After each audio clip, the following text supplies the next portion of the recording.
When it comes to animation, you'd think that something as complex as the Marxist theory wouldn't be integrated into it. However, it is more involved than you'd think. Evidenced in my 3 case studies that I have decided to talk about, A Bug's Life, Astro Boy, and The Smurfs all at some point delve into the theory of Marxism.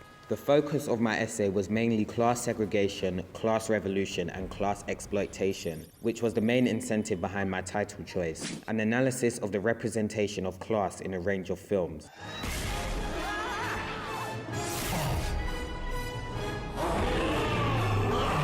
I began by compiling research on the Marxist theory and partially on how it is used in each of my case studies. My research that I compiled consisted mainly of information on my 3 case studies. I began by speaking about A Bug's Life and then gradually began speaking about my other case studies, Astro Boy and The Smurfs.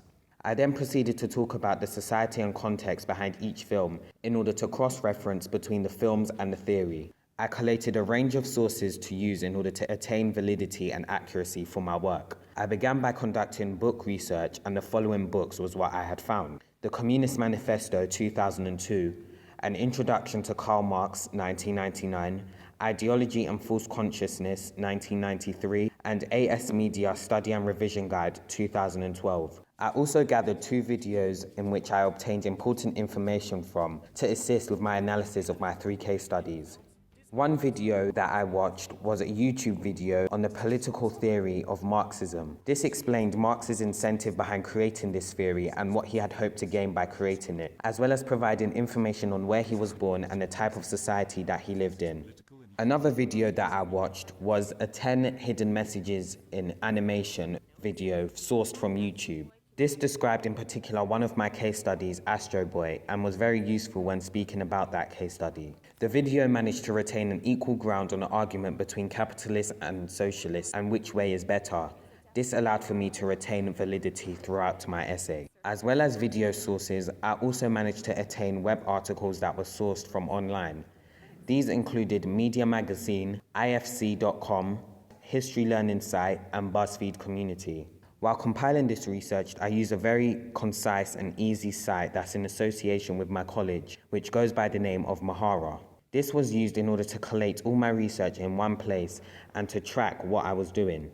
I also had to use Mahara to reflect on my progress over the course of a month of research and writing the essay. I believe that my sources I used to conduct my research may not be as reliable as I had previously thought. Majority of my sources contain opinions and not concrete fact, and a few of my sources may in fact be biased. One source being BuzzFeed.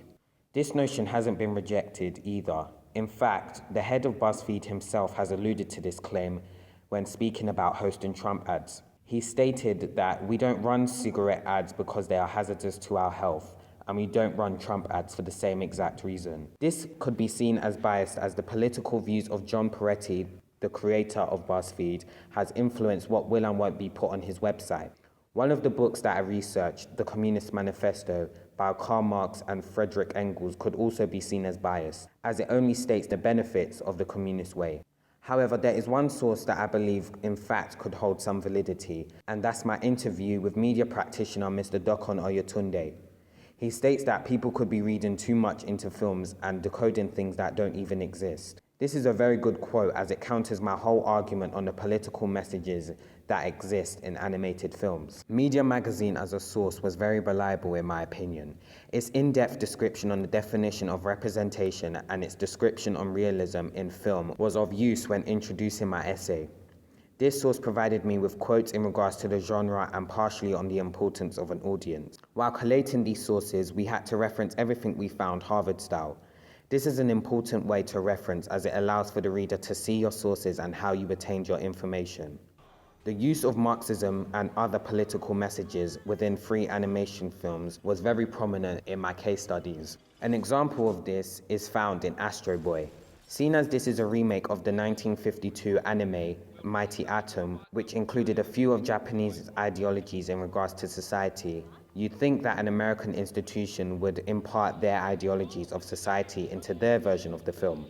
However, there are limited references to the theory of Marxism and societal issues in Astro Boy, in comparison to my other case studies. However, one that stood out to me the most was the use of posters of Russian communists Lenin and Trotsky.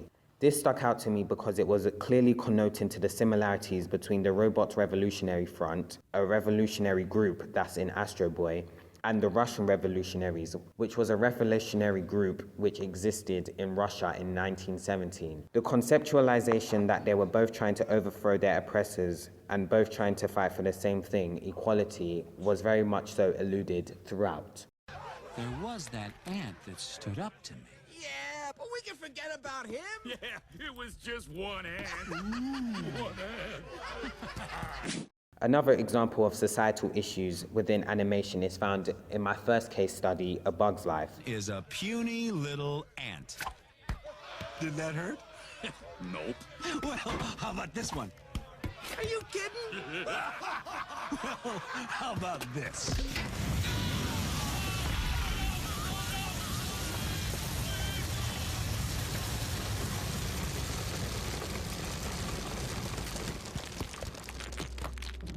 You let one ant stand up to us, then they all might stand up. Those puny little ants outnumber us 100 to 1. And if they ever figure that out, there goes our way of life.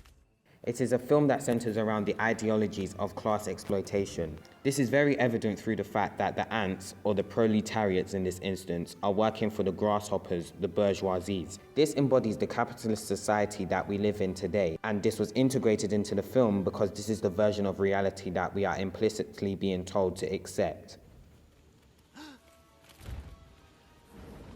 Oh no. I'm lost! Where's the line? It just went away. Dude, what do I do? Help! We'll be stuck here forever. Really? Everything's going to be just fine. Perfect! Another year we don't have to worry about that mean old Gargamel! I know who she meant, clumsy. No! Gargamel! The Smurfs. The Smurfs was created by Belgian cartoonist Peyo. During this time, the society was prominently capitalistic. However, none of these ideologies were imparted into his creation. The remake of the film is centered around communist ideologies, as the Smurfs live in a community that shares all wealth and produce amongst its population in the Smurf village. This is how Marx wanted society to be. It's also believed that Papa Smurf and Marx bear a similar appearance, adding to the notion that this may be a film that's pushing the communist agenda.